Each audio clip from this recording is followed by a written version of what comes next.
E aí galera, beleza? Meu nome é Thiago Augusto, professor de redação do Colégio Metropolitano Goiânia e Goiás. Sejam bem-vindos a mais um quadro do nosso Metrocast, o podcast do Colégio Metropolitano. E o dia hoje vai falar sobre vestibular, né, com o Podvestiba. E para nos assessorar nessa conversa, temos o aluno Henrique e a aluna Júlia, da primeira série do ensino médio do Colégio Metropolitano. O convidado da vez é o professor Zé Soares, professor de Geografia da rede particular aqui do estado de Goiás.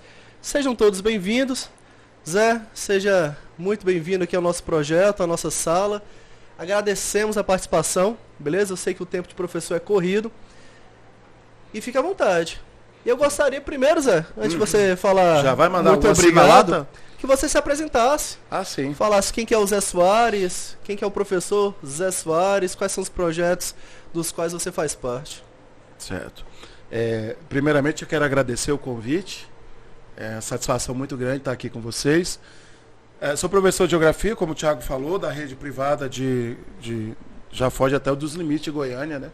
Do estado de Goiás. Já tem um tempo aí que eu sou professor e aceitei o convite aqui porque é um formato de aula de educação que eu gosto bastante. Tem um projeto nesse sentido, que é o Paralelo 16. Quem quiser seguir no Instagram, @Paralelo16, ou se inscrever no canal do YouTube. Estou precisando de inscrito lá, viu? Chama-se Canal Paralelo 16. Então, vamos bater um papo aqui sobre geografia, sobre estudo. Muita coisa para ajudar a molecada aí que está precisando de orientação. Continuando no mexer aí, fala mais do projeto, porque não é só geografia, né? Não, na verdade é um projeto de ciências humanas, né? Começou como uma brincadeira no início da pandemia, antes, né, do caos acontecer. Em fevereiro de 2020 eu comecei como Se Liga Geo, que era um projeto antigo que eu tinha, e aí eu mudei por conta que eu fiquei com medo de perder o nome, sabe? Eu não registrei patente, e aí eu coloquei Paralelo 16, porque Paralelo 16 é a coordenada de latitude de Goiânia. E aí era só um projeto de geografia e atualidades, e eu decidi expandir para ciências humanas. Então, convidei professores de história e geografia, então hoje é uma equipe, e nós começamos a gravar podcast esse ano. Fizemos uma pausa lá por questões de logística, mas nós vamos voltar a fazer as nossas gravações, porque o que chamou a atenção nesse formato aqui é que não tem canal de educação com esse formato aqui. É aula mesmo, a gente batendo um papo, os professores, alguns convidados, e não tem, né, canal nesse sentido. Então vamos fazer um projeto nesse sentido para ver se dá certo. Até então estava dando certo. Agora a gente tem que voltar a produzir novamente. Só retomar, né? Exatamente. Retomar. Zé, queria fazer a primeira pergunta pra gente abrir aqui. Vamos lá. Primeiro, por que geografia, velho? Pra mim? Por que essa escolha? Geografia. Rapaz, eu caí na geografia por acidente. Queria ser engenheiro. Tá pertinho. Eu queria. Inclusive o geógrafo pode ter CREA, né? Então tá pertinho, é o mesmo órgão. Mas eu caí na geografia porque um professor falou que eu tinha potencial para a área, para ser professor. Não me imaginava ser professor. E ele falou assim: faz geografia que eu te ajudo. E eu entrei na faculdade e esse cara me ajudou, de fato. Conseguiu aulas para mim, né? Que você sabe como é que funciona o processo, né? Então o professor Geraldo me ajudou bastante nesse sentido, e nessa brincadeira aí já tem 23 anos de geografia. Quase minha idade. Verdade. E tô aqui até hoje. E quero continuar. E você realmente gosta de ser professor? Já tá há muito tempo, né? Você quer que eu fale antes ou depois da pandemia? Pode ser antes. Cara, eu gosto. Eu gosto de ter contato com os alunos, assim, uma faixa etária mais jovem que a minha.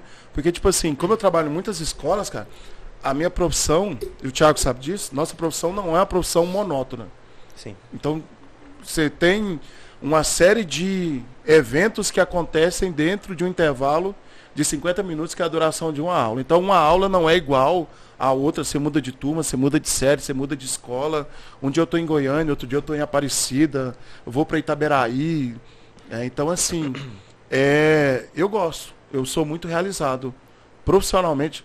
Acontecem algumas questões que você fica chateado, mas, assim, é coisa passageira e acaba eu tenho essa facilidade de esquecer muito rápido. Entendeu? Sim. E qualquer profissão teria, né? Os seus trampos. Qualquer um tem desgaste, né? Uhum. Então... essa ideia do Podvestiba, para quem está chegando aqui, é falar um pouco para o pessoal como que funcionam algumas matérias, algumas frentes dentro de vestibulares. O nosso foco, né, pensando que esse vídeo pode chegar a um território nacional, a todo o Brasil... Virilariza? Quase não sai, hein, velho? Vou falar isso Viraliza. Viraliza. Eu falei o quê? Viraliza, sei lá. Não, eu falei virila. Tá certo. Aí trava mesmo. Então a nossa ideia é falar de Enem. Certo. Pra gente começar a falar de Enem, eu queria saber primeiro o que é geografia, na sua perspectiva, e o que os seus alunos de ensino médio, principalmente, entendem por geografia. Qual que é a importância da geografia para a constituição desses meninos, dessas meninas, e como que eles veem essa matéria? Né? Porque você vai falar assim, geografia para você é seu sustento. Além de ser uma ciência, é o seu sustento. E quando você chega para passar essa ciência em sala de aula, como que os alunos recebem isso, assim?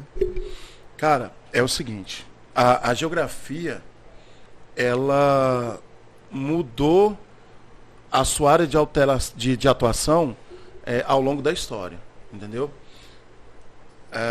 Antes ela era muito uma ciência descritiva, entendeu? Em que sentido? Era uma ciência que analisava o meio sem a interferência do homem.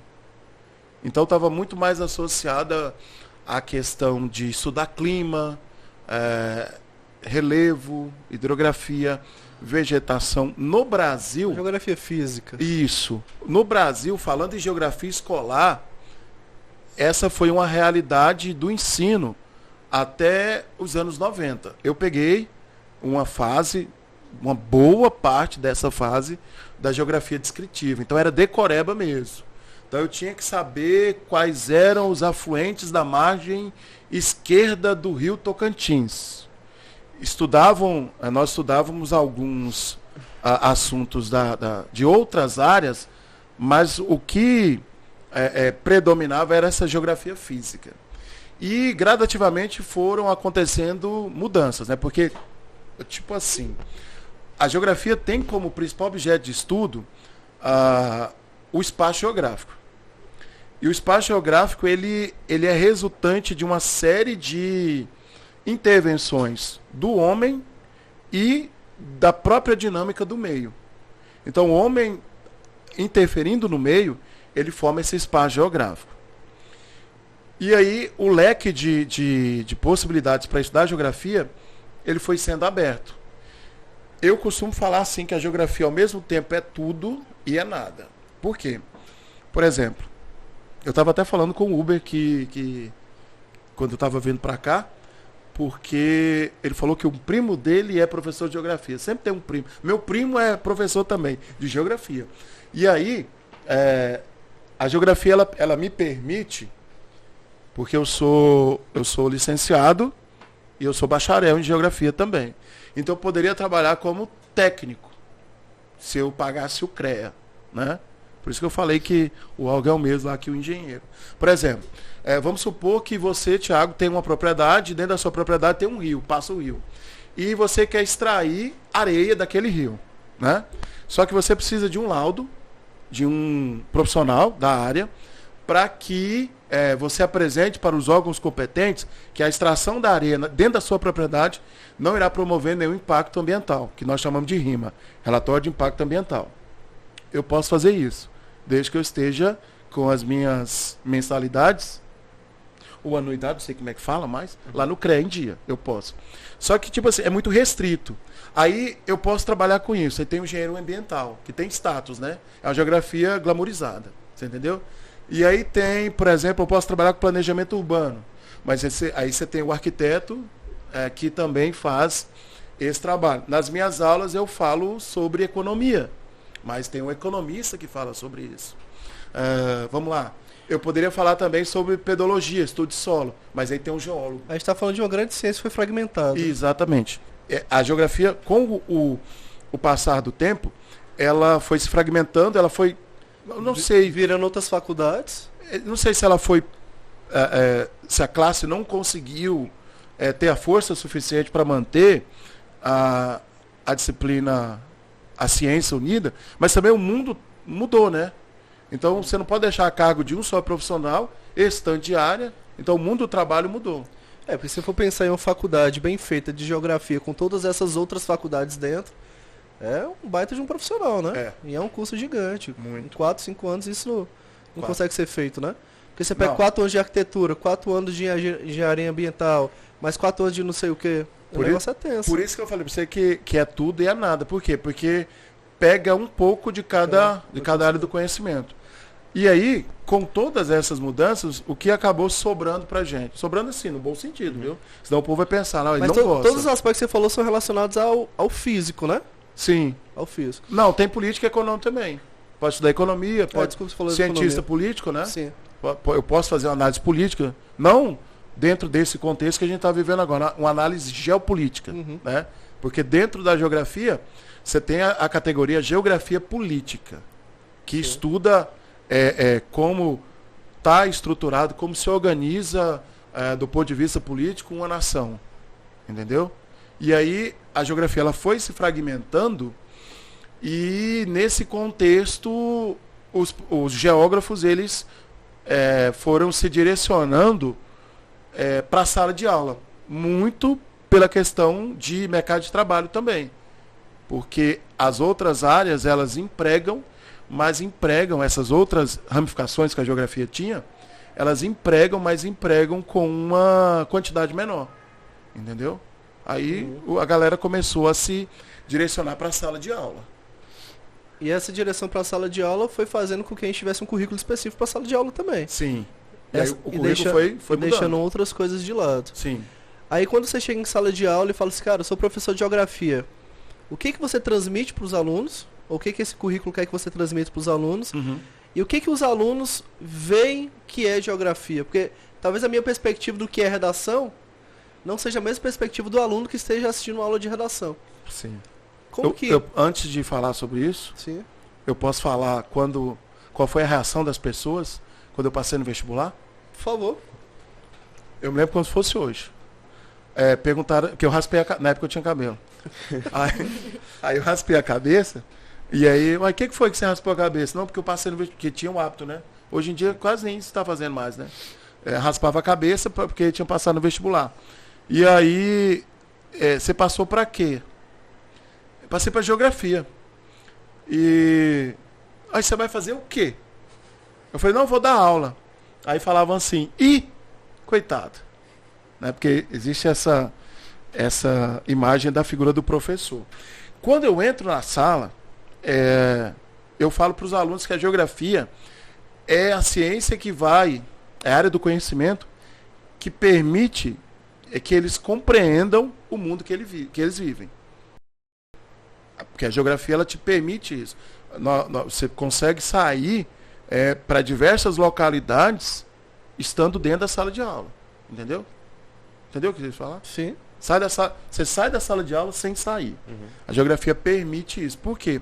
Porque tem um leque os conteúdos foram muito ampliados. Então, saiu daquela base de geografia física e passou a estudar uma série de questões. Por exemplo, e o bom de você estudar geografia é que, semana passada eu estava falando em uma escola sobre conflito Israel e Palestina, na quinta-feira. E eu falei assim para os alunos, olha, essa semana começou a rolar atrito entre um grupo fundamentalista palestino E Israel, na sexta-feira, Israel bombardeou a faixa de Gaza em uma operação militar, como resposta a tudo que estava acontecendo. Então a geografia, o bom dela, principalmente quando você vai para a geopolítica e atualidades, é que eu consigo trazer para a sala, modéstia à parte, eu consigo trazer para a sala de aula uma coisa que está acontecendo, um evento que está acontecendo do outro lado do mundo e que eu tento mostrar para o aluno que aquilo ali tem uma interferência direta no dia a dia dele. Que não é só uma notícia, né? Não. Não é só uma Porque notícia. aí tem o jornal, né? Então, mas quando a gente vê essas coisas, a gente pensa assim, é uma notícia. O porquê disso? Não é como isso se dá com a interferência. Então, acho que essa questão... Cara, você percebeu que eu falo muito, né? Eu vou parar de interromper, porque senão vai parecer que o entrevistado é ele, não eu, né? Mas, enfim, na minha primeira aula, eu sempre coloco assim para os alunos. Quando você for estudar geografia, você tem que fazer 3 perguntas. Localização, causa e consequência. Tudo que acontece em algum local. E tem uma causa específica. E esse evento, ele provocará uma série de desdobramentos a partir dali. Então, essa é na minha primeira aula, nas turmas que eu entro, é a primeira explicação que eu dou para os alunos, que é localização, causa e consequência. E aí, a partir disso, eu começo a mostrar para eles que a geografia não é uma disciplina, uma ciência, uma área do conhecimento, para ele decorar. Não é decoreba mais. Porque o aluno ele precisa se situar, se localizar e entender qual que é o papel dele nesse mundo louco que a gente está vivendo. Entendeu? Entendi. E os meninos entendem, você tem que entender também. Né? Isso serve pro vestibular, Zé? Ajuda, bastante. Porque é uma coisa você chegar assim e falar, geografia é isso, serve para isso, enquanto ciência pode te constituir dessa forma. E pro vestibular? Porque a gente também não pode ser ingênuo, né? Muitas das coisas que nós trabalhamos em sala de aula são condicionadas a uma prova. O menino lá no final do 3º ano vai fazer esse vestibular, vai fazer essa prova, e depende desses conteúdos, o que modifica a nossa forma de ensino, né? Sim. Isso serve para o vestibular? Depende de que instituição nós estamos falando. Por exemplo, quando você fala nos vestibulares das universidades paulistas, por exemplo, FUVEST, Unicamp, Universidade do Sul, a UFPR, lá do Rio, UERJ, os vestibulares ainda cobram muito atualidades. A prova da Unicamp de geografia é linda. Se você for pensar em relação a cobrar assuntos de atualidades. Entendeu? Então, o aluno ele precisa estar atento ao que está acontecendo no mundo, porque pode ser que aquele assunto específico seja cobrado na sua prova. Já no contexto de Enem, atualidades nem tanto. E isso vem diminuindo cada vez mais. Então, assim, é nesse sentido aqui, depende qual é o foco do aluno. Se é o Enem ou se é o vestibular de uma universidade de fora daqui, ou até mesmo de uma universidade privada aqui. Né? Se bem que as universidades privadas estão utilizando a nota do Enem como critério. Então, acaba que direciona tudo para o Enem, e no Enem você não tem uma cobrança tão grande de temas atuais. É muito mais aquele modelo mais decoreba. Decorado, né? Muita decoreba. Entendeu? O que não influencia, né, esse desenvolvimento da criticidade do aluno. Não. Não.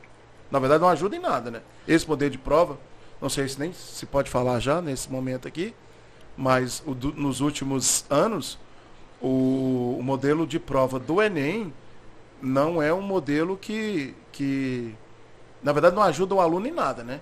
Muito texto, muita leitura, muito cansaço. Aí chega na metade da prova, ali no último quarto de prova, a galera chuta. É uma prova de resistência, né? É, quase isso. 180 questões, 2 finais de semana. Pode criticar o Enem aqui? Fica à vontade, você é convidado. Eu acho uma prova muito injusta. assim, ao extremo. Deveria ser refeito, principalmente em relação a... Tem a proposta aí para 2024, vamos aguardar para ver, né, o que vai acontecer, para depois fazer alguma crítica. Mas esse modelo que será aplicado esse ano pela penúltima vez, chega a ser desumano. Porque você resume aí 14, 15 anos de vida escolar do jovem em 90 questões e por cada final de semana, né? Eu imagino que deveria ter uma quantidade menor de questões e um prazo maior para realizar. Que aí sim você teria uma prova mais... como é que eu posso falar? Não, uma prova mais democrática. Entendeu? Eu tenho muito problema nessa questão tipo, de ler muito texto e responder. Principalmente em matemática. Eu não consigo responder uma questão muito rápido. Então, tipo, se eu fosse no Enem e responder uma questão de matemática, eu ia demorar muito. E acaba que eu ia ter que chutar. Porque senão eu ia me atrasar e ia acabar perdendo tempo, né? Que lá tem um tempo certo pra fazer as questões. E é muita questão. 3 minutos mais ou menos, né? Os 3 minutos para cada questão. E eu não consigo responder em 3 minutos uma questão de matemática, né? Não sei, depende, né? Mas eu acho que é muito difícil pra mim. Acho que eu ia ter muita dificuldade nessa área. Porque assim, imagina só você você chega na prova de ciências humanas e aí, se você encontra uma grande quantidade de textos e textos grandes, o seu nervosismo ali, você está lendo, quando você chega no final, peraí, o que está cobrando aqui mesmo? O que a questão está pedindo? Sim. Entendeu? Então assim, aí você começa a ficar nervoso e aí é o caos total. E aí a galera começa a criar estratégia, né? Sim. Por exemplo, se eu for estudar geografia sozinho pro Enem, sem embasamento nenhum, eu entro em qualquer canal desses, pego qualquer livro e vou tentar estudar tudo. E não é assim. Não. Né? Então, eu queria fazer 2 perguntas já sequenciais. Como que a geografia é dividida no ensino médio? Primeiro, segundo e terceiro ano. Quais são os principais conteúdos desses, né, que são mais recorrentes nessa prova? Se tem conteúdo do primeiro ano, da primeira série, desculpa, que vai cair nessa prova, do segundo ano, ou é só no terceiro ano? Ou o terceiro ano da geografia normalmente é uma revisão? Como que funciona a geografia nesse ensino médio? Durante muito tempo, você tinha uma divisão. Tem escolas que ainda têm essa divisão. Mas como ocorreram mudanças na adoção de alguns sistemas de ensino, tem colégio que essa divisão que eu vou falar aqui agora, ela não existe mais. A divisão clássica da geografia, a geografia física e a geografia humana, econômica, humano estuda demografia e urbanização, né? A geografia econômica pega ali a parte de revoluções industriais e você tem a parte de geopolítica. Durante muito tempo essa foi a divisão. Hoje, poucas escolas permanecem com essa divisão. Por quê? Porque os sistemas de ensino, eles começaram a mesclar os conteúdos. Então você tem aí um bimestre de geografia física, clima, relevo, ou hidrografia e vegetação, e aí você tem um bimestre de geografia econômica. E também esse conteúdo ele é diluído ao longo de 2 anos do ensino médio. Em Goiânia, em Goiás, pelo menos as escolas que eu trabalho, elas funcionam assim. Porque na terceira série, o aluno faz uma revisão desses conteúdos. Então ele vê tudo até o final da segunda série. E na terceira série aí é como se fosse um intensivão de 1 ano. Né? Já pode responder a outra aqui? Não, deixa eu fazer outra pergunta. Tá. Posso? Tô te atrapalhando não, né, Júlia? Não. Então tá. Às vezes ela quer falar, deixa ela falar um pouquinho, ela né? tímida. Você fala que vem um sistema, vários sistemas, né? Sim. Vem um sistema de ensino e começa a mesclar isso. 2 coisas. É o sistema de ensino que modifica o processo seletivo ou o processo seletivo vai modificar esse tipo de sistema? Porque a gente começa a abrir mão de livros, né? Sim. Você fala o processo seletivo, a prova que o aluno faz? Por exemplo, se você estiver em São Paulo, você tem essa que você falou. Se você estiver em Brasília, tem ali a UNB e tal. Assim, existe um currículo que deve ser cumprido, né? ao longo dos 3 anos. Só que a distribuição dos conteúdos, ela varia de acordo com o sistema de ensino. Eu já trabalhei e trabalho até hoje com o sistema de ensino que o aluno vê a parte de geografia física na primeira e na revisão da 3ª série. Na 2ª série ele não vê nada de geografia física. Entendeu? Então, por exemplo, pega aí 2 bimestres para geografia física. E é pesado, porque é muito conteúdo para pouco tempo. E na 2ª série, o aluno não vê nada de geografia física. Então ele fica aí 1 ano sem ter contato com esse conteúdo. E volta só na 3ª série, na revisão, que é aquele processo bastante acelerado. Acaba que os sistemas de ensino, eles interferem porque eles têm a liberdade para criar a divisão que esse conteúdo virá no material didático. Entendeu?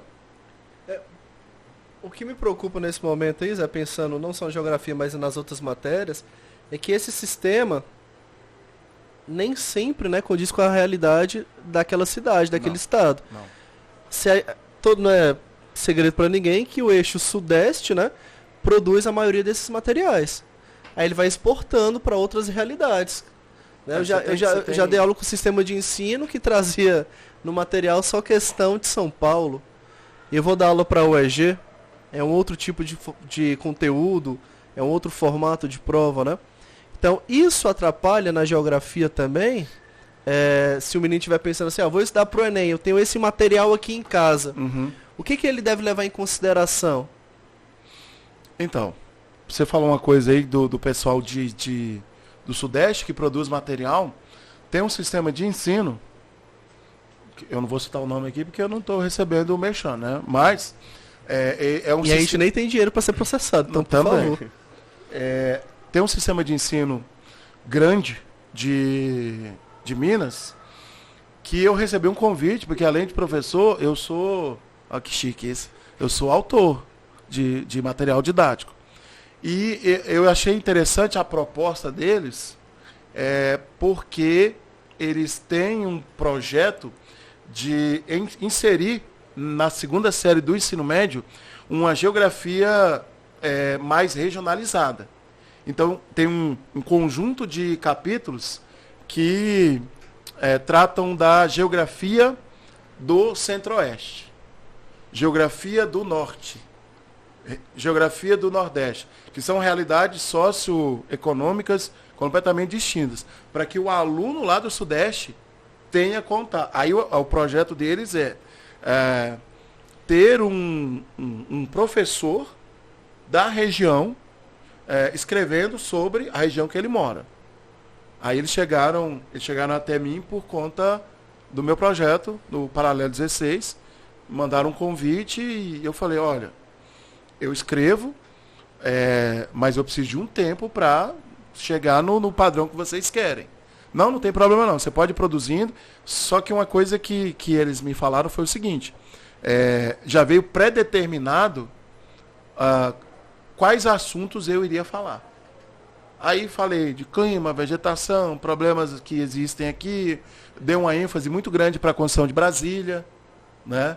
E aí eu produzi esse material, ficou bacana, ficou muito bom, principalmente depois que eles fizeram toda a edição, ficou um material muito rico, foram quase 30 páginas, demorei quase 6 meses para fazer, mas saiu. Que eu ia escrevendo e eles corrigindo e tal. Então, esse sistema de ensino tem essa proposta de uma geografia mais regionalizada. Só que, vindo do MEC, você não tem essa proposta. Eles querem colocar um ensino mais universal, que foge da realidade vou falar do moleque, do aluno que está lá na região norte, assistindo aula debaixo de uma árvore, no Pará, por exemplo. Você entendeu? Então, o que ele está estudando não tem nada a ver com a realidade dele. E o novo ensino médio tirou esse ensino regionalizado.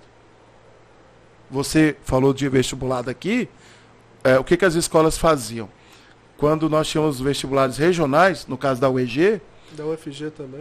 Aí tinha aulas, chegava num determinado momento que o aluno tinha aula de geografia e história de Goiás, à parte, no contraturno. Aí, por exemplo, o cidadão não conhece a formação histórica e a realidade social, étnica e cultural do estado que ele vive. Isso é um erro. A gente pode criar uma polêmica, Júlia? Pode, oi. Júlia falou. E eu não fujo de polêmica. Né? Você acha que é mais democrático isso ou menos democrático? Isso que o MEC faz? Porque eu sou resultado do vestibular da UFG. Eu peguei o vestibular da UFG. E se alguém de São Paulo viesse fazer o vestibular da UFG, tinha que necessariamente assistir aula de História e Geografia de Goiás. O que provavelmente não seria de fácil acesso em São Paulo. Ou no Rio de Janeiro. Ou em Brasília. Aí, hoje a gente ainda está falando de internet e tal. Então é um rolê totalmente diferente. Mas quando a gente começa a falar assim, eu vou fazer o vestibular em Minas Gerais. E tem História e Geografia de Minas. Você acha que isso é democrático, não é democrático? Leva um prejuízo para o ensino, para o indivíduo que mora naquele lugar? Você fala, se eu saio daqui para fazer lá, se eu fico prejudicado? Ou se quem está lá está prejudicado? Eu não entendi. Vamos lá. Vou fazer um vestibular em Minas, beleza? Lá vai cair História e Geografia de Minas Gerais. Certo. Beleza? Nunca tive aula. Alguém já teve aula aqui de História e Geografia de Minas Gerais? Especificamente não. Goiás? No terceiro ano. No Ah, terceiro ano, sim. para falar de vestibulares, principalmente. Não é para nossa Constituição, normalmente. Vem pro terceiro ano para falar de vestibular. Aí a minha ideia é, quando o pessoal tira isso do currículo nacional, como você falou do MEC, sim, agora eu entendi. isso é democrático? Não é tão democrático? Qual é o prejuízo que isso pode trazer? Cara, o goiano, você deve lembrar disso, historicamente os goianos sempre conseguiam altos índices de aprovações nos vestibulares fora daqui. Tem até uma lenda, alguns falam que é verdade, outros não, de provas em Minas Gerais, principalmente na UFO, que as pessoas iam fazer a prova e estavam com a camiseta com os seguintes dizeres: se você quer ser aprovado, mate um goiano. Porque o goiano era conhecido como papa vaga. Porque estabeleceu-se aqui em Goiânia um nível de preparação assim bem pesado. Eu não sei se você pegou essa época, você é bem mais jovem que eu, né? Então não sei se você pegou essa época do vestibular desse jeito, né? Dos preparatórios. Então, tanto que cursinho era tudo lotado, né? Então, aí eles tinham as aulas também no finalzinho, uma coisa assim, bem resumida, sobre a geografia e a história daquele estado em questão. Mas aí, por exemplo, você vai fazer uma prova da FUVEST, cara, geografia de São Paulo, relevo de São Paulo, é muito específico. É praticamente um semestre de aula que eles têm lá. E aí a pessoa que saía daqui para lá, o estudante saía de Goiás para lá, ficava prejudicado. O que deveria partir lá de quem está no comando? Estabelecer um período para que o aluno estudasse a geografia regional de todas as 5 regiões do Brasil de maneira mais aprofundada. O correto deveria ser isso. Mas eles preferiram tirar. Eliminar. Aí você tem um processo que acontece uma formação que é totalmente falha. O aluno não vê o conteúdo. O aluno não conhece a realidade do seu próprio estado. Como, por exemplo, Geografia e História de Goiás. Deveria, né? Deveria. Aí aqui é lei. Desde 2004, em concurso público, precisa ter questões dessa disciplina. E a galera não sabe. A galera tem muita dificuldade. Por quê? Porque não viu isso lá atrás. Então, é totalmente prejudicial. Porque é como se você estivesse desconhecendo, negando sua própria história. Você não sabe. Entendeu? Em relação ao Enem, o que mais cai? Na geografia? Depende. você tem dois contextos de prova. Uma prova até 2019, até 2018, uma prova até 2018, e de 2019 para cá você tem outro formato de prova. Então, o Enem é uma prova voltada para a realidade do Brasil, na geografia. Caem muitos temas, caem muitos assuntos relacionados à geografia do Brasil. Tipo, impacto ambiental, geografia agrária, produção agrícola no Brasil, sistema de produção, o que mais o Brasil produz, como é produzido, que acaba causando um impacto ambiental. E aí, formação da sociedade, que é muito mais voltado para sociologia, que é o processo de formação da nossa sociedade, porque a geografia, a vantagem dela é que ela tem um pouco de história, de filosofia, de sociologia, tudo junto ali, né? Inclusive até na prova de ciência da natureza também caem alguns conceitos que os alunos veem na geografia também, tipo problema ambiental, chuva ácida e outros problemas. Então assim, se você buscar no Google o que mais cai, impacto ambiental. Aí depois você tem geografia agrária, produção agrícola, globalização, tipos de solo do Brasil. Que mais aqui? Deixa eu tentar lembrar aqui. Fonte de energia, entendeu? Uhum. Mas assim, o carro-chefe do Enem até 2018 era impacto ambiental e geografia agrária. Aí foi mudando, né? E o que mudou? Mudou que os caras começaram a elaborar questões que muitas não têm pé nem cabeça, entendeu? E assim, em um nível que o aluno não viu, entendeu? Então, uma geografia física muito pesada, encher a prova de texto, é uma carga de leitura muito grande, entendeu? O formato da prova mudou. E alguns conteúdos foram, né, sendo retirados, né? Deixaram de cobrar, né? Que tipo de conteúdos? Não é da minha área.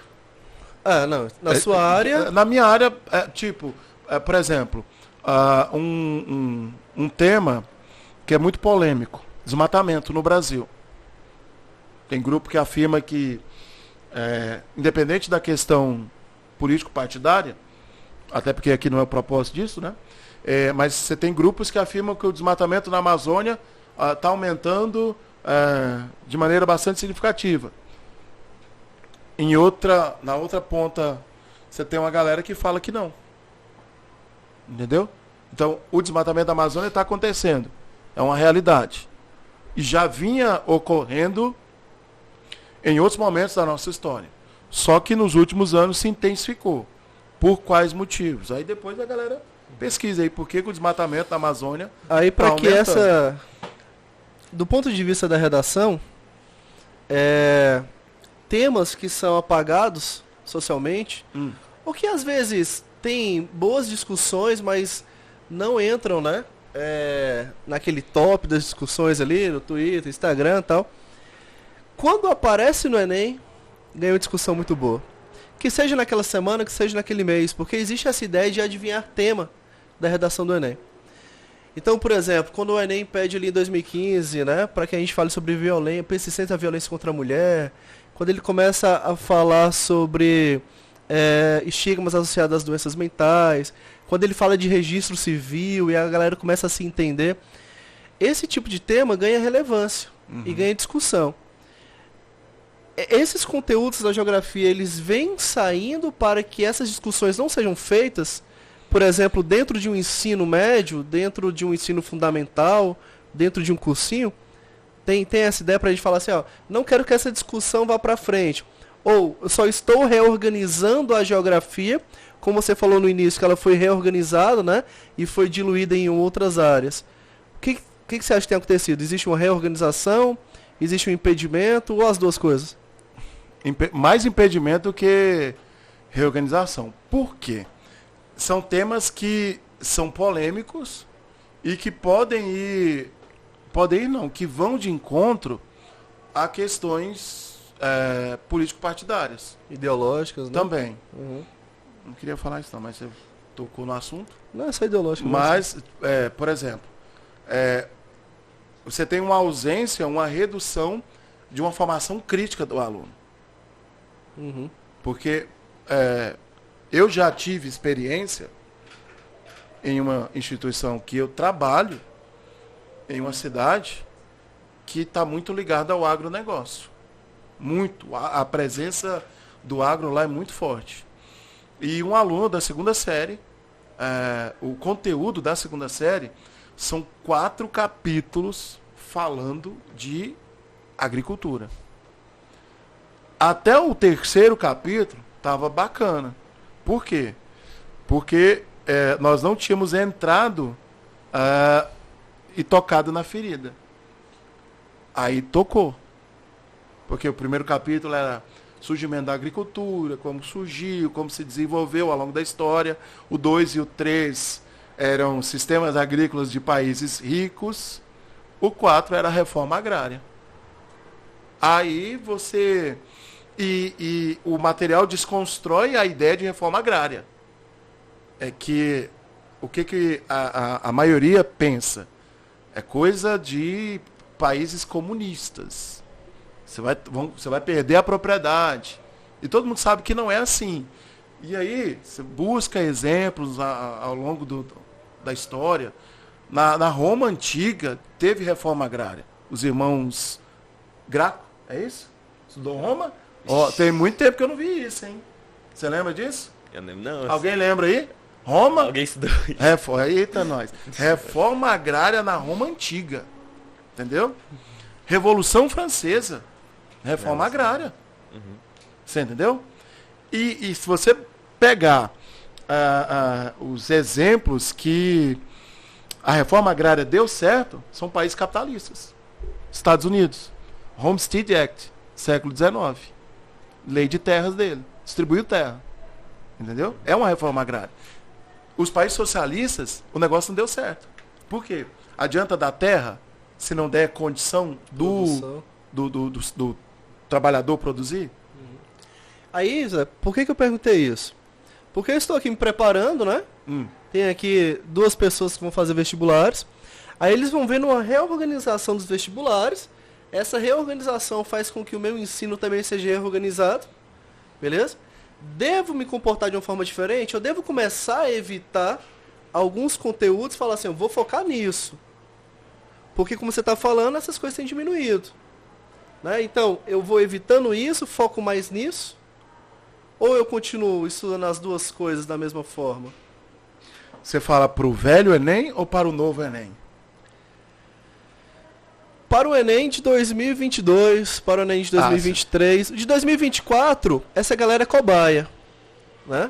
Eu queria saber se eu podia falar isso. Sim, essa galera é cobaia. A gente não sabe o que vai... Cara, caiu o novo ensino médio do nosso colo e falou assim, ó, faz. Aí eu vou copiando o que vocês fazem e depois eu levo o roteiro para saber o que tá certo e o que tá errado. Aí a gente não sabe ainda o que vai acontecer em 2024. A gente tem uma projeção. Mas a gente tem que pensar, né? Depois disso. Então vamos falar sobre até 2023. Tá bom. O que a gente tem? Nós vamos falar do novo ensino médio ou não? Ou não? Fica à vontade. Não, porque assim, já que eu estava aqui todo receoso se eu poderia colocar o dedinho na ferida. Mas já que você falou, deveria, pelo menos a proposta, essa está lá no papel, ter um diálogo do MEC com as universidades federais. Porque uma parte da prova, quem irá definir o currículo são as universidades federais. Uhum. E esse diálogo não está acontecendo. Né? E você falou dessa questão dos meninos serem cobaia. Eu acho, essa é a minha opinião, a minha visão, que eles estão esperando para ver qual sistema de ensino vai trabalhar com algo que se aproxime da proposta deles. Para falar assim, não, é esse modelo. Porque eu trabalho com 3 sistemas de ensino diferentes. E eu tenho 2 itinerários. Itinerários de ciências humanas. Em um, é uma abordagem bem superficial. Em outro, parece que eu estou formando geógrafo. A teoria geopolítica de Mackinder. que eu estudei na universidade no 3º ano de faculdade. Que eu nunca ouvi falar. Você? Ah, tá. E isso está no material desse pessoal para aluno de 1º ano. Eu cheguei no diretor e falei assim, deixa eu te falar um negócio, isso aqui é para 3º ano de geografia, mas lá no ensino superior. Como é que eu vou explicar a teoria geopolítica de Mackinder para o menino que voltou da pandemia? Entendeu? Aí, a minha visão é essa, que eles estão esperando para ver, porque nós temos grandes sistemas de ensino que estão por trás disso e a gente sabe como funcionam as coisas no Brasil. Aí o sistema X colocou em prática, deu certo, então vamos seguir esse direcionamento aqui. Em outro sistema de ensino, é muito mais voltada para uma visão empreendedora. Por isso que eu te perguntei no início qual era o itinerário aqui, porque eu estou estudando, não é minha formação, mas eu estou estudando sobre empreendedorismo. Porque no itinerário de humanas tem empreendedorismo, outra palavra que trava tudo, né? Antes dos 20. Você entendeu? Nossa. E aí eu estou estudando sobre isso para trabalhar isso com os meninos. Aí é uma situação que o aluno, como é que eu posso falar? Ele gosta. Tem essa possibilidade. Tem uma romantização por trás dessa questão de empreender também, né? Mas o aluno vê, não, isso aqui é melhor do que ficar estudando clima, e na verdade é melhor mesmo. Necessariamente esse itinerário que você está dando tinha que ser um professor de geografia? Porque aí já começa a ter uma reformulação da geografia, né? Enquanto ensino também. Sinceramente, não. E eu relutei em pegar. Falei, não quero. Por quê? Porque não é a minha área de formação. Não, você estuda. E depois eu fui. Mas era da área de formação de quem? Que dá pra entender isso? Então, esse é um dos problemas, né? Relacionados aos vestibulares. Sabe o que acontece? Tá muito mais para economista. Como eu vi geografia econômica, aí eu falei, tá, vou pegar. Depois que eu vi o material. Você entendeu? Foi não. Porque eu tava pensando uma coisa. Que eu tava pensando que era. Não sei se pode falar isso também, agora já foi. Eu tava pensando que era o coaching. Eu falei, certo? Falei, se for coaching eu não quero não. Né? Mas como eu vi que estava muito mais voltado para a questão da geografia econômica, de ensinar como funciona, toda a infraestrutura, eu falei, não, agora eu pego. Inclusive eu tá na segunda semana. Dei aula a primeira semana agora. Porque a semana passada eu quis ver o material. Falei, não. E aí eu participei de uma formação, Eu participei de uma formação também do sistema de ensino que fornece o material pra gente lá. Aí a primeira aula foi bacana, porque eu desconstruí uma série de preconceitos que os alunos tinham em relação à questão de empreender. Eu já bati na lata, assim, que é difícil empreender no Brasil por conta da carga tributária. Aí já puxei a quantidade de impostos que o brasileiro paga, né? O custo que uma empresa tem. Sim. Aí o moleque já falou, nossa, é difícil. Você entendeu? Agora, falando em Enem, o aluno ele tem que se preparar de acordo com o que vem acontecendo nos últimos anos. Então, tipo, se determinado conteúdo não vem sendo cobrado, ele precisa ver esse conteúdo? Sim. Mas precisa dedicar um tempo para aquele conteúdo específico? Não. Por exemplo, a ditadura militar na história. O aluno precisa saber, mas ele precisa aprofundar. A probabilidade de cair ditadura militar no Enem é muito, mas muito pequena. A probabilidade de cair desmatamento na Amazônia é muito pequena. Então, o aluno precisa saber, tem desmatamento na Amazônia? Tem. Tem atividade legal? Tem. Os povos locais estão sendo prejudicados? Sim. Mas isso será cobrado? Não. Entendeu? O agronegócio que eu estava falando prejudica? Sim. Só que é uma via de mão dupla. O país precisa. Não vai ser cobrado nessa perspectiva do prejuízo, talvez. Não. Certo? Aí a gente volta para aquela geografia decoreba. Certinho ali, sem sair do trilho. Então é fácil dar geografia pro vestibular hoje. Você acha? Nessa perspectiva, Sim. eu tenho que pegar e decorar. Eu deixo minha criticidade de lado, faço uma prova, decoreba, né? É porque Eu não tô falando que geografia é fácil, tô falando que... não, porque pareceu que você estava falando em tom de ironia. Não, eu tô falando sério, porque como a gente vai deixando essas criticidades de lado, o negócio fica afunilado, né? E a prova... Posso chamar de sem graça? Muito sem graça. Faz com que a sua aula não renda tanto também. Ou não? Aí eu tenho que me virar para fazer a aula se tornar mais atrativa. Entendeu? E mesmo no formato anterior, não era uma prova muito com caráter crítico. Entendeu? Tinha alguns temas, sim, mas acabava sempre esbarrando aquela questão do conteudismo. Porque você condensa tudo, 3 anos de ensino médio, em uma prova. Aí volta lá naquela nossa conversa anterior, que desumano, desonesto, desleal, tudo você pensar. Ingrata, é uma prova ingrata, na verdade. Júlio? Então, tipo, como o senhor falou que o Enem tá muito nessa pegada do conteúdo de ser decoreba mesmo, o aluno estuda tanto o decoreba que esquece de estudar a geografia crítica, até porque não passa isso na escola tanto, para usar como repertório na redação, tipo, quando foi o tema de registro civil. Muito aluno não tinha repertório porque não teve o conhecimento abrangente desse tema, entendeu? Na geografia crítica. Como que o senhor acha que a gente deve estudar para usar como repertório? Então, a redação especificamente, e se eu falar bobeira aqui, você me corrige, até porque você é o especialista da área aqui, né? Mas assim, a geografia, ela te ajuda, principalmente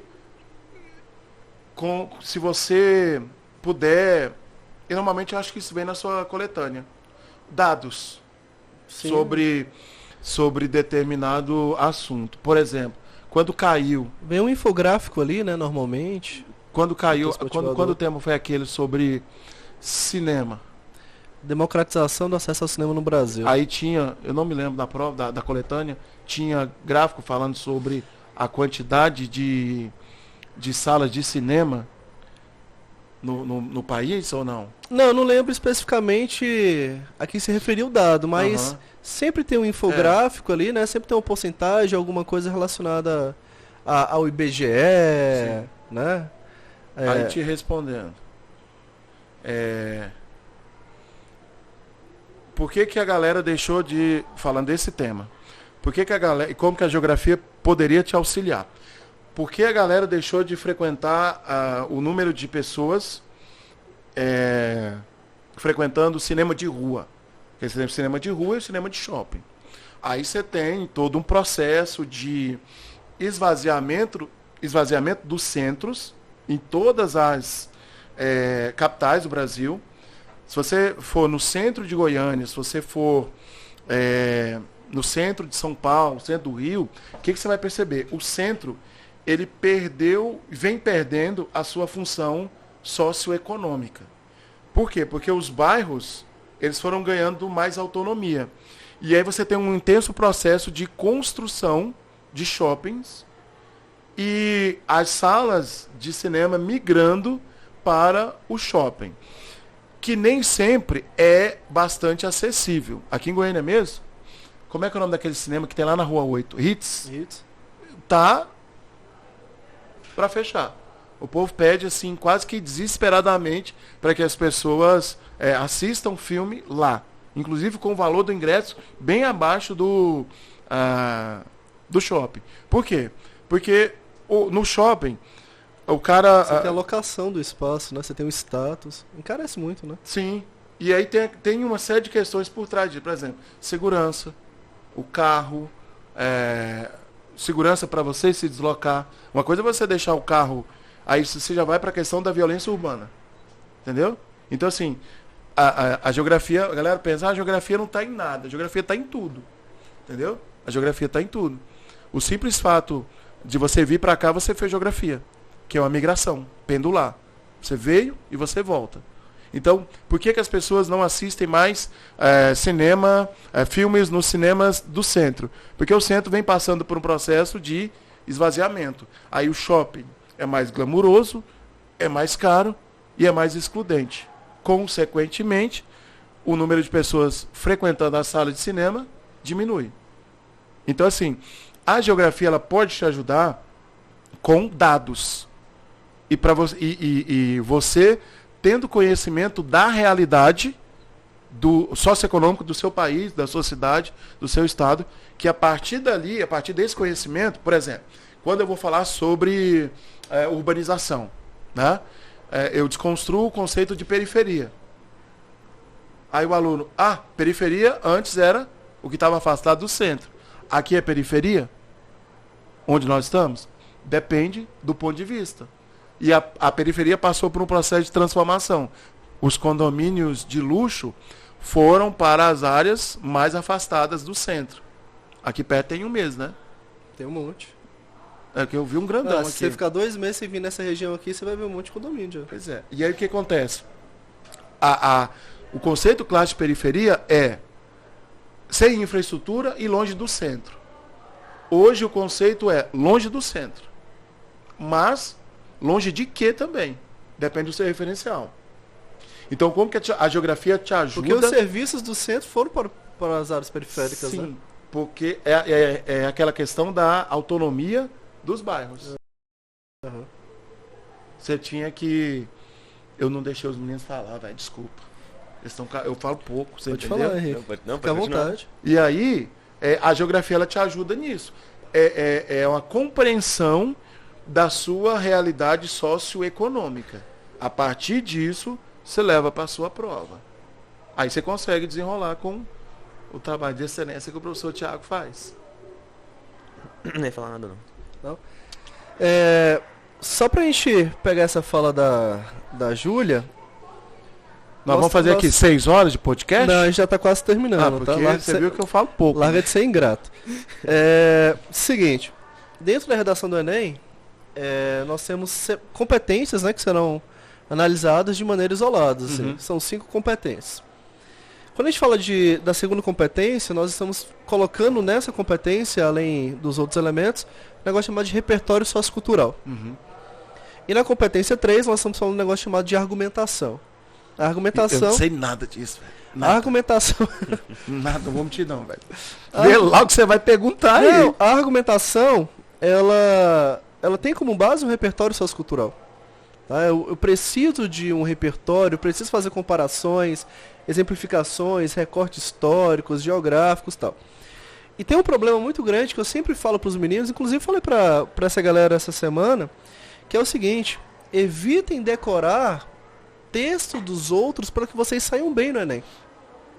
Só que a galera começa a ficar com medo de tema. Aí começa a decorar citações filosóficas. Você adivinha tema? Aí a galera começa... Não, velho. Não é meu trabalho, não. Aí a galera começa a decorar citações filosóficas. Aí desenterra... Do nada coloca lá um filósofo? Aí vem Durkheim, Hobbes... E como é que fica isso? Aí beleza. Aí você pega um tema sobre democratização do acesso ao cinema. Você assiste filme a sua vida toda e não consegue falar de cinema. Vai falar de Bauman. Aí a minha ideia aqui, a minha pergunta, Zé, é o seguinte: o que você indica de leitura? E quando eu falo leitura músicas, filmes, documentários, teóricos que consigam ajudar na formulação desse pensamento crítico independente de tema. Porque a ideia é fazer associações. Quando você fala, por exemplo, de democratização do acesso ao cinema no Brasil, e você fala que esses cinemas saem do centro e vão para grandes comércios como shoppings e tal, eu começo a pensar, por exemplo, nessa democratização do ponto de vista do racismo. Aqui em Goiânia, em Aparecida de Goiânia, nós tivemos há pouco tempo aquela ideia dos rolezinhos, né? Grupos de meninos, principalmente meninos pobres, estereotipados, que não podiam entrar no shopping. E pretos. E pretos, E eles não podiam entrar no shopping. Então, eu já tenho uma relação que a geografia me permite fazer, que parece que é muito isolado, mas como que essas pessoas terão acesso ao cinema? Tendo em vista que o centro também está sendo sucateado. Essas relações culturais do centro, como você colocou. Então, o que você sugere de leitura, o que você propõe para que esse estudante, essa estudante consiga estudar, do ponto de vista da geografia para a redação do Enem? Cara, eu poderia falar de uma série de autores aqui, mas eu vou citar só um. Inclusive nem é livro, porque se você pegar o livro desse cara para ler, aí dá uma travada nas ideias, você entendeu? São livros de fácil compreensão, são livros do Milton Santos, né? Tem um livro dele chamado Por uma Outra Globalização. Eu recomendo assistir o documentário, que é uma entrevista com ele, né? E o Milton Santos era um cara fora do tempo dele, muito à frente. Porque ele falou do que está acontecendo hoje nos anos 90. Entendeu? Então, assim, o documentário Por uma Outra Globalização, inclusive, já caiu trechos dele no vestibular seriado da UNB, no PAS. Então, assim, eu recomendo assistir, porque a partir do entendimento de como é o processo de globalização, o aluno, se ele tiver uma capacidade de absorção crítica do que ele está vendo ali, ele vai perceber qual que é o papel que ele ocupa dentro dessa estrutura que a gente vive. Porque a globalização, o pessoal fala assim, tudo é globalização, e na verdade é mesmo. E a globalização, ela explica muita coisa que está acontecendo hoje.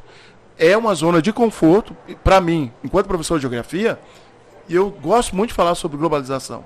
Por quê? Porque a partir dali eu começo a mostrar para o aluno como ele pode se identificar e se encontrar nesse mundo que a gente vive. Então, pensando em Enem, menos de dois meses? Né? 3? 3 meses. 3 meses. 3 meses. 2 meses e meio. Ou 3. Setembro, outubro, novembro. Mas que dia de novembro? Eu esqueci. 14. 13, né? Hoje, 13 e 20. Levando em consideração. 13 e 20, não? 3 meses. Porque nós estamos na metade de agosto. Né? Enfim. Ciências humanas, né? Agora você entende a minha escolha, né? Então, pensando em você construir uma base teórica de maneira rápida e prática, assistir o documentário Por uma Outra Globalização. A partir daí, você desenrola um texto bacana. E é bom que você já consegue tirar 2 repertórios, né? O que é globalização, que funciona e funciona para inúmeros temas. Uhum. E o Milton Santos, aí você aprende e valoriza o que é nosso, né? Claro. Júlia? Henrique? Zé? Você adivinha tema? Você quer deixar um... Não, tô fora. Você quer deixar um recado pra galera? Eu quero agradecer pelo convite, gostei muito. A gente poderia falar umas 6 horas aqui, né? Mais ou menos. Aí vai fácil. Né? Se porventura eu não deixei ninguém falar, desculpa, porque eu tenho essa mania de, tipo Faustão, cortar o povo, sabe?